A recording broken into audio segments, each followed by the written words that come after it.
Are you often confused by not knowing what aperture to use? Hi, I'm Bryan Peterson and I'm the author of Understanding Exposure. I'm here in beautiful Beaujolais along with my daughter Sophie. She's going to be the model for us today. And what I want to do is share with you what I do in my book, Understanding Exposure.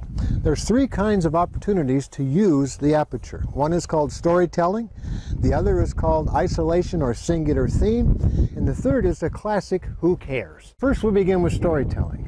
Storytelling apertures are the large numbers like 22 or 16, the small holes. So I'm going to be shooting this picture with a 24mm lens. And in this particular photograph, I'm not only going to capture Sophie because I'm shooting at 22, but I'm also going to get the sharp background of the town of Bois de Ouin, which is a village up on the hillside there in Beaujolais you see in the background. Now, if I want to reduce this picture to what I call isolation or singular theme, I use my telephoto lens with a large lens opening. And again, what this will do is render the background, go ahead and look here, Soph, and smile, is render the background out of focus. Large apertures have very little depth of field, especially when combined with the telephoto lens.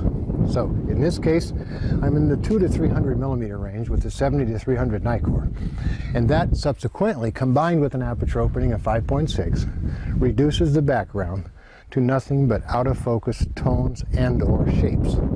The final photograph we take is what I call classic who cares. Those are the apertures of 8, 9, 10, and 11.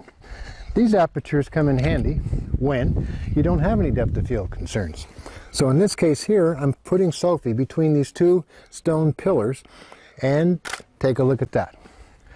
There is no depth of field concern in that shot, simply because there's no background to be concerned with, nor is there a foreground that we'll be concerned with relative to getting it in focus or keeping it out of focus. So, when it comes to the aperture choice, you simply ask yourself three questions. What depth of field concerns, if any, do I have? That becomes f22 or 16 as far as your response, assuming you want a lot of stuff in focus. Secondly, what depth of field concerns do I have, which the answer is 0? Who cares? 8, 9, 10, and 11. Or, what depth of field concerns do I have? I don't want any. I want the out of focus background. Then you're going to be combining that usually with telephoto lenses and apertures of 2.8 to 5.6. Hopefully the confusion has now stopped. Hey, until next time, this is Bryan Peterson saying, you keep shooting.